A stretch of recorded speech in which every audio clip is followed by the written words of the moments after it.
நாம் ஒரு மாபெரும் கனவை சுமந்து கொண்டு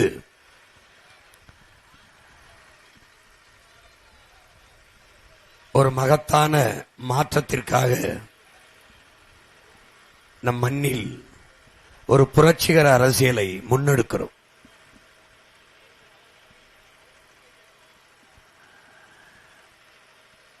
நேர்மையாக நிர்வாகம் என்பது மாற்று. வாக்குக்கு காசு கொடுக்கிற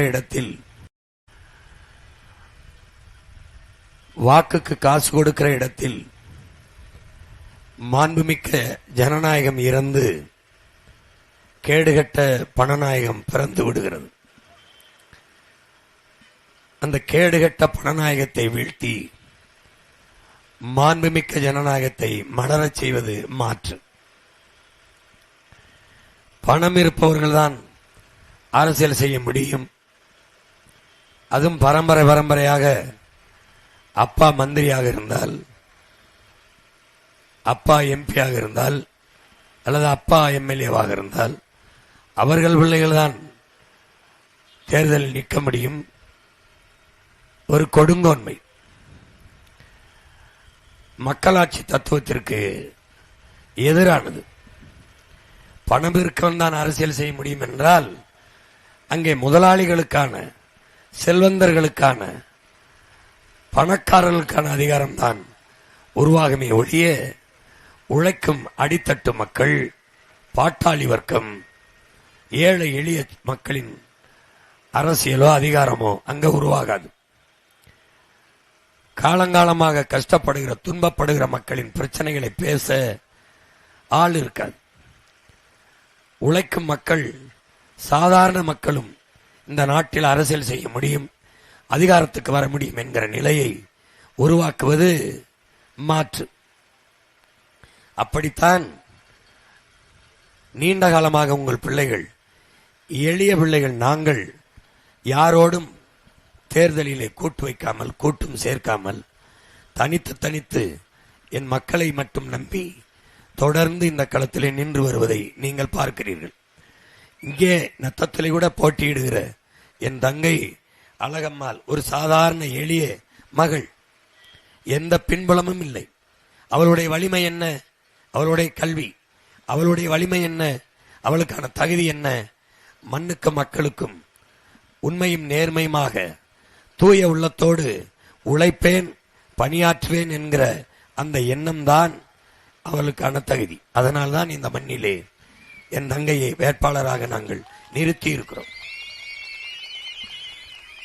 பெரிய செல்வந்தர் என்றோ, தொகுதிக்கு 30 கோடி செலவு பண்ணுவார் என்றோ அவரை தேர்வு செய்து நாங்கள் நிறுத்தவில்லை.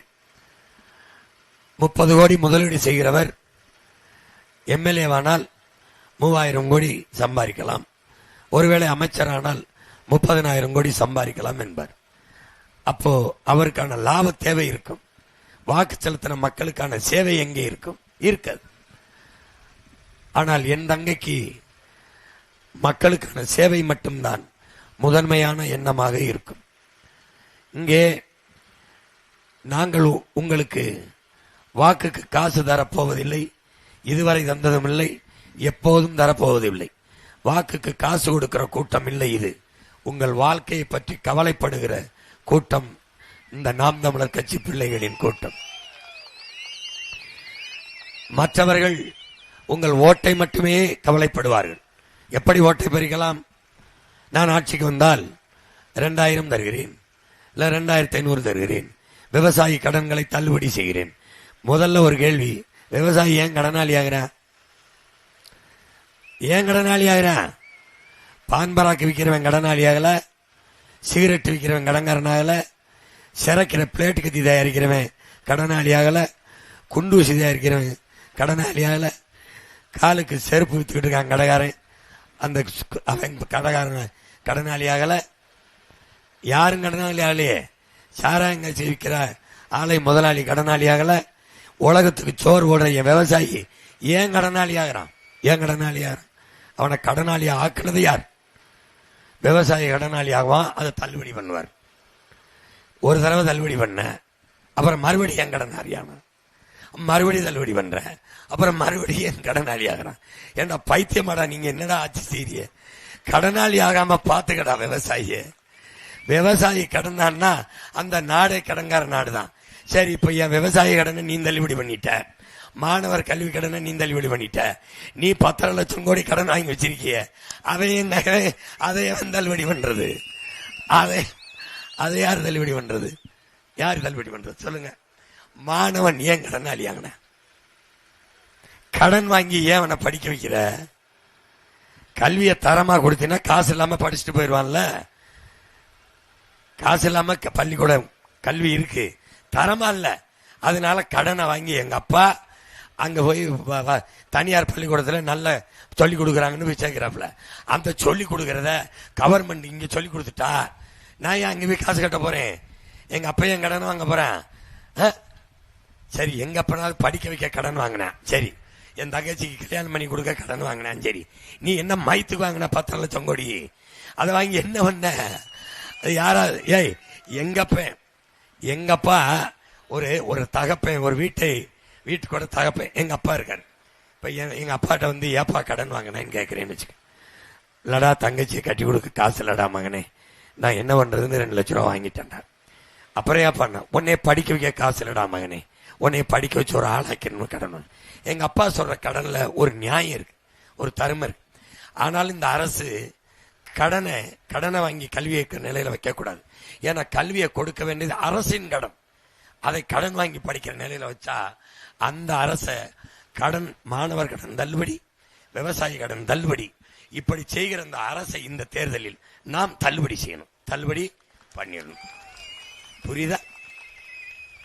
ஒரு அப்பா நான் இருக்குன்னா என் பிள்ளைக்கு எங்க அப்பா எனக்கு சொத்து வச்சுட்டு போக வேண்டியது இல்லை, பரவாயில்ல, பெரிய வீடு கட்டி தேவையில்லை, ஒரு பணம் வங்கியில பரவாயில்ல. ஆனால் நல்ல அப்பன் பிள்ளைகளுக்கு கடனை வச்சுட்டு போயிடக்கூடாது. கடன்கார பையன் மகனே அப்படின்னு சொல்ல வச்சிடக்கூடாது. கடன் வாங்கினவன் நிம்மதியா வாழ முடியாது. வீட்டுல எந்த நேரம் வந்து கதவை தட்டுவாங்க கடன்கார பையன், முச்சந்தில் நின்று சட்டையை பிடிச்சி இழுத்து கேட்பான், மானங்கட கேள்வி கேட்பான், பயத்திலேயே வாழ்வான் கடன்கார பையன். அதனால கடன் வச்சுட்டு போக கூடாது. ஒரு வீட்டுல தகப்பனே தலைவனே கடன் வச்சுட்டு போக கூடாதுன்னா, நாட்டுல நம்மளை ஆண்டவங்க 10 லட்சம் கோடி கடன் வச்சிருக்காங்க. 10,71,000 கோடி கடன், வட்டி 1 லட்சம் கோடிக்கு மேல கட்டுறாங்க. நாட்டின் பட்ஜெட் 3 லட்சம் கோடி தான்.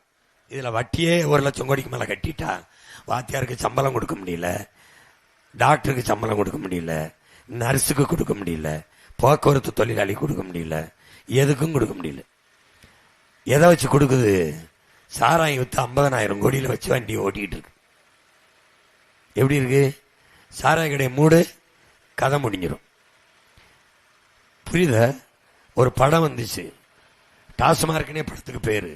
அதுல அவன் சொல்லுவான், மச்சான் குடிச்சா நம்ம தான் தள்ளாடுவோம், நம்ம குடிக்கல கவர்மெண்டே தள்ளாடி இருப்பான். அதான் உண்மை. இது குடியரசு. நீ சொல்லு, நம்ம நாடு ரிபப்ளிக் கண்ட்ரி, குடியரசு. ஏன் குடியரசு சொல்லு? குடிக்கிற மக்கள் கொடுக்கிற காசில் நடக்கிற அரசு, அதனால குடியரசு. எப்படி? இப்போ நாட்டை ஐயா ஸ்டாலின் நடத்தல, குடிகார மக்கள் நடத்தி கொண்டிருக்கிறாங்க. அது இல்லைன்னு வச்சுக்க பிச்சை எடுக்கும். ஏற்கனவே 10 லட்சம் கோடி. இப்ப இவங்க அறிவிச்சிருக்கிற அறிவிப்பை பார்த்தால், நாங்கள் வந்தால் 8,000 டோக்கன், நாங்கள் வந்தால் 10,000 உங்களுக்கு குடும்ப தலைவிக்கு, நாங்கள் வந்தால் 4,000, நாங்கள் வந்தால் 20 லட்சம்.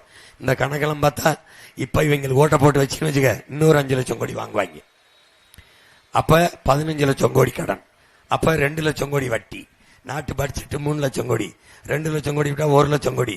1 லட்சம் கோடியில என்ன நடக்கும்னு பாத்துக்க. யாருக்கும் சம்பளம் கொடுக்க முடியாது. போக்குவரத்து தொழிலாளி, ஆசிரியர், காவல்துறை, மருத்துவர், செவிலியர், அரசு பணியாளர் எவனுக்கும் சம்பளம் இருக்காது. நிர்வாகம் சீர்கட்டு போய் கலவரம் வெடிக்கும், புரட்சி வெடிக்கும். எது போல? இலங்கை போல, எது போல? பங்களாதேஷ் போல, எது போல? நேபாளம் போல. அது போல இங்க வரும். வராதுன்னு யாராவது சொல்ல முடியுமா? சொல்லு. உறுதியா வரும். வாத்தியார்கள் எல்லாம் போராடினாங்கல்ல, ஏன்னு சொல்லு. சம்பளம் கொடுக்க முடியல. சம்பளம் கொடுக்க வேண்டியதுக்கு எவ்வளவு செலவாகும்? 150 கோடி. ஆனால் ஒவ்வொரு வங்கி கணக்குக்கும் 5000 போட்டாங்க பத்தியா, அதுல மட்டும் 6800 கோடியை இழந்திருக்கு. 150 கோடி கொடுத்து பிள்ளைகளுக்கு படிப்பை சொல்லிக் கொடுக்கிற, அறிவை சொல்லிக் கொடுக்கிற ஆசிரியருக்கு சம்பளம் கொடுக்க வக்கற்ற அரசு 6800 கோடியை இலவசத்தில் இழக்குது.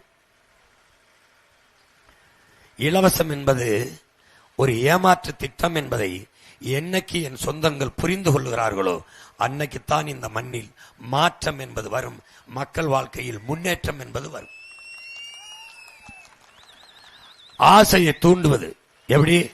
ஆசையை தூண்டுவது, நல்ல காலம் பிறக்குது, நல்ல காலம் பிறக்குது, நல்ல காலம் பிறக்குது, இந்த வீட்டில் ஒரு நல்ல காலம் நடக்க போகுது, எல்லாம் கொட்ட போகுது கிட்ட போகுதுன்னு அந்த அம்மா நல்ல காலம் பிறக்குதுங்கிறான், ஏதோ நடக்குதுன்னுட்டு அரிசி அள்ளிட்டு வந்து போட்டுரும்.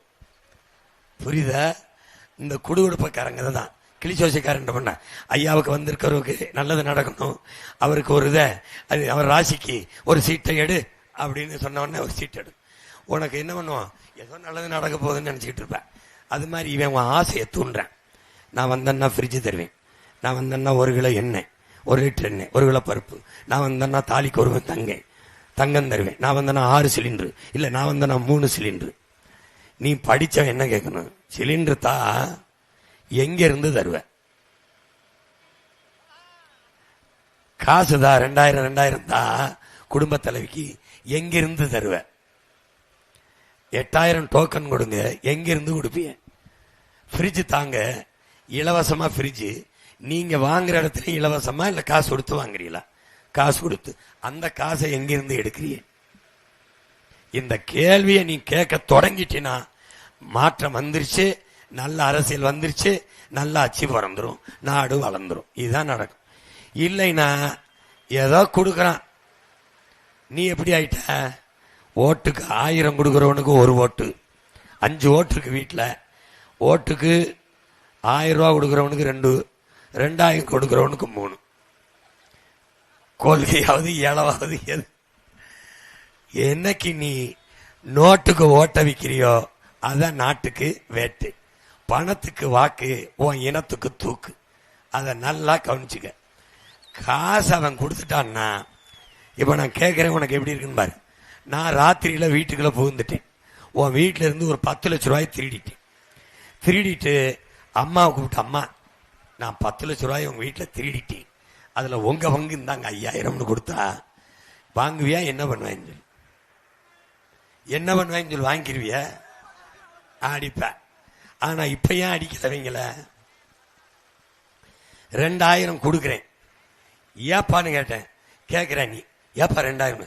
அம்மா நான் உங்க வீட்டுல திருட போறேன், அதுக்கு டோக்கன் அட்வான்ஸ் வாங்கிந்தாங்க, ஒரு 2000 வச்சுக்கிறீங்க அப்படின்னா எப்படி எப்படி கைதட்டுற விதியா? ஏண்டா இப்ப வருத உனக்கு இது. அவன் 2000 கொடுக்கும்போது கேட்கணும், கையப்பிடிச்சு. ஓட்டுக்கு காசு கொடுக்கும்போது பிடிச்சுக்க, அண்ணே நீங்க எதுக்கு இந்த தேர்தலில் போட்டிடுறிய, காசு கொடுக்குறீங்க, எங்களுக்கு சேவை செய்யவானே, எங்களுக்கு சேவை செய்ய வர்ற மகாராசா எதுக்குன்னே காசு கொடுக்குறிய? காசை கொடுத்து சேவை செய்யறிய என்னன்னு? அவ்வளவு நல்லவங்களானே நீங்க. எங்களுக்கு நல்லது செய்யறதுக்கு 30 கோடி செலவு பண்ணி வாரிய என்ன? ஏன் உனக்கு ஒரு தடவை கூட கேட்கணும்னு தோணல? நல்லது நல்லது, அக்கவுண்ட்ல போட்டுறாங்களா? நீ என்ன சொல்லு, ஓட்ட அக்கவுண்ட்ல போட்டேன்னு சொல்லிட்டு நேரம் வந்து விவசாயி என்னடா அப்படி போடு. ஏப்பா காசை வாங்கிட்டு ஓட்ட போடலன்னு இல்லன்னு நீங்க அக்கவுண்ட்ல போட்டீங்க பாருங்க, அக்கவுண்ட்ல போட்டிருக்கேன் பாருங்க, அக்கவுண்ட்ல போட்டிருக்கேன், சோதிச்சு பாருங்க, செக் பண்ணுங்கன்னு சொல்லு. அப்படி போட்டு ஒரு தடவை போட்டு. அதனால ஒன்னு நீ புரிஞ்சுக்க, மாற்றம்ங்கிறது எங்கிருந்து வரும்னா எண்ணிலிருந்து தான் வரும். ஒன்னிலிருந்து தான் மாற்றம். எப்படின்னு உனக்கு சொல்றேன் பாரு கதை. நம்ம பள்ளிக்கூடத்தில் படிக்கிறோம். நான் படிக்கும்போது சீருடை அணியாம போக முடியாது, ஏன்னா நான் தான் பிரேயர் பாடுவேன். அப்ப முன்னாடி நிப்பேன், சீருடை போடாம போக முடியாது. சீருடை கட்டாயமா அணியணும். ஒரு மாணவன் நினைக்கிறான், 1000 பேர் படிக்கிற பள்ளிக்கூடத்துல நம்ம ஒருத்தர் சீருடை இல்லாம அன்யூனிஃபார்ம்ல இருக்கிறதா தெரிஞ்சிட போகுது, யாருக்காவது பின்னாடி நின்னுக்கலாம்னு ஒரு மாணவன் நினைக்கிறான். அங்க போய் பிரேயர் ஹாலில் நின்னா எவனுமே சீருடையில இல்ல. ஏன்? ஒரு மாணவன் நினைச்சான் பாரு, எல்லாரும் சீருடை அணிஞ்சு வரும்போது நாம மட்டும் சீருடை அணியாது தெரிஞ்சிடவா போகுது, யாரு பின்னாடியாவது நின்னுக்கலாம் மறைஞ்சுன்னு நினைச்சான் பாரு. அப்படி ஒவ்வொரு மாணவனும் நினைச்சிருக்கான். மொத்த மாணவனும் சீருடை இல்லாம போயிருக்கான். ஏடா மாப்பிள்ள நீ போடல, நீ போட்டு வருவா, உன் பின்னாடி நான் நினைக்கலாம். அடப்பாவி நீ போட்டு வருவேன், நான் நிக்கலாம்னு நினைச்சேன். அட நீ போட்டுற. எவனுமே சீருடை இல்லை. அப்போ மாற்றத்திற்கான எண்ணம் அவனுகிட்ட இல்லை. இப்ப நான் என்ன சொல்றேன், எவன் சீருடை போட்டு வர்றானோ இல்லையோ நான் போட்டுக்கொண்டு போவேன் அப்படின்னு நினைச்சா என்ன இருக்கும், எல்லாரும் சீருடையோட நின்றுப்பான். விளங்குதா? இப்போ ஒரு மன்னனுக்கு பால்ல குளிக்கணும்னு ஆசை வந்துருச்சு. பாலாபிஷேகம், பால்ல குளிக்கணும்னு ஆசை வந்தோடனே வீட்டுக்கு வீடு என்ன சொல்லிடுறாரு, ஒரு பசுமாடை கொடுன்றாப்ல. பசுமாடை கொடுத்து கண்ணுக்குட்டி போட்ட உடனே தண்டோரா போடுங்கிறாப்ல. தண்டோரா போட்டு மன்னர் இந்த தேதியில இந்த நாள்ல அரண்மனை வாசல்ல பால்ல குளிக்க போறாரு. வாசல் அரண்மனை வாசல்ல பெரிய தங்க குடம் இருக்கு, பெரிய தங்க குடம் வைக்கப்பட்டிருக்கு. அந்த குடத்துல குடிமக்கள் எல்லாரும் ஒவ்வொரு லிட்டர் பாலை கொண்டாந்து அந்த குடத்துல ஊத்தணும். இது அரசர் கட்டளை, அரசர் கட்டளை, அரசர் கட்டளை சொல்லியாச்சு. மன்னர் குளிக்கிற நாள் வந்துருச்சு. இப்போ ஒருத்தர் மாட்டு மடுவுல கையை வச்சு யோசிக்கிறவள கறந்துட்டாரு பாலை. நாடே ஊத்த போகுது, நம்ம ஊத்துற ஒரு லிட்டர் தண்ணி தானே தெரிஞ்சிட போகுது அப்படின்னு யோசிக்கிறவள. இப்போ அரண்மனைக்கு போயாச்சு. மன்னர் எல்லாம் வந்துட்டாரு. மேலதாளங்கள் முழங்க, வான வேடிக்கை எல்லாம் வந்து பட்டாடையோடு வர்றாரு. மன்னர் வந்து அரண்மனை வாசல் இருந்த குடத்துல உட்கார்ந்து குளிக்கிறதுக்கு பட்டாடை போத்திருக்க குடத்தை அப்படி எடுக்கிறப்ப எடுத்து குனிஞ்சு பார்த்தா ஒரு சொட்டு பாலில் பூரா தண்ணி தான் இருக்கு. ஏன்னா அந்த ஒரு குடியானவன் நினைச்சான் பாரு, நம்ம ஊத்துற தண்ணி தானா தெரிஞ்சிட போதுன்னு. எல்லா பயிலும் நினைச்சிருக்கான் குடத்துல தண்ணி தான் இருக்கு. மன்னர் கோவப்பட்டு பூரா பையன் மாட்டையும் பறிச்சுட்டு வாடான்ட்டாப்ல. ஏன்? யாரு ஊத்துறானோ இல்லையோ நான் ஒரு லிட்டர் பாலை ஊத்திருவேன். மன்னருக்குன்னு ஊத்திருந்தா குடத்துல பால் இருக்கும். இப்ப மாற்றம்ங்கிறது என்ன வரணும், எனக்கிட்ட இருந்து வரணும். எப்படி? என் நாட்டில் நல்ல அரசியல் பிறக்கணும், நல்ல ஆட்சி உருவாகணும். அப்ப வாக்குக்கு காசு கொடுக்கிறவனுக்கு வாக்கு செலுத்தக்கூடாது. ஏன்னா அங்க மாண்புமிக்க ஜனநாயகம் செத்து கேடுகட்ட பணநாயகம் வருது. வாக்குக்கு காசு கொடுக்கிறவன் லாப தேவைக்குத்தான் காசு கொடுப்பான், மக்கள் சேவைக்கு இல்லை என்கிற எண்ணம் எனக்குள்ள வரணும். அதுதான் முதன்மையானது. இலவசம்ங்கிறது ஏமாற்று. இலவசத்தை அறிவிக்கிறவன் என்னை ஏமாத்த துடிக்கிறான், அவனுக்கு வாக்கு செலுத்தி நான் ஏமாற தயாரா இல்லைங்கிற எண்ணம் எனக்குள்ளே வரணும், உனக்குள்ளே வரணும், ஒவ்வொருவனுக்குள்ளேயும் வரணும். அதான் மாற்றம். காந்தி என்ன சொல்றார், இந்த உலகத்தை எப்படி நீ மாற்ற நினைக்கிறியோ அந்த மாற்றத்தை நீ உன்னிலிருந்து தொடங்கு என்கிறார். நான் என்னிலிருந்து தொடங்குகிறேன், என் தங்கை தன்னிலிருந்து தொடங்குகிறார். நீ ஒவ்வொருவனும் உன்னிலிருந்து தொடங்கு, நாம் நம்மிலிருந்து தொடங்குவோம், இந்த நத்தம் மண்ணிலிருந்து தொடங்குவோம், மகத்தான மாற்றத்தை உருவாக்குவோம். அவ்வளவுதான், அவ்வளவுதான். என் உடன் பிறந்தவனே, எவ்வளவு பெரிய படிக்கட்டான எவ்வளவு உயரமா இருந்தாலும் மார்ட்டின் லூதர் கிங் சொல்லுகிறான், நீ மொத்த படிக்கட்டையும் பார்த்தா 100 படியா, அப்படி மலைக்காதே, இப்படி நின்று பாரு, அப்படி பார்க்காது, இப்படி பாரு, 5 படிதான், 5 படிதானே, அங்க நின்று பாரு, 5 படிதான், 5 படிதானே, அங்க நின்று பாரு, 5 படிதான், 5 படிதானே, அப்படி ஏறுங்கிறான். அப்ப என்ன சொல்றான், மொத்த படிக்கட்டையும் பார்த்தா அண்ணனை பாரு, திமுக அதிமுக பெரிய கட்சி, போடுங்க கட்சி, 50 கட்சியை கூட்டணி சேர்த்துக்கிட்டு வருது. நான் தான்டா பெரிய கட்சி, நான் தான் பெரிய கட்சி.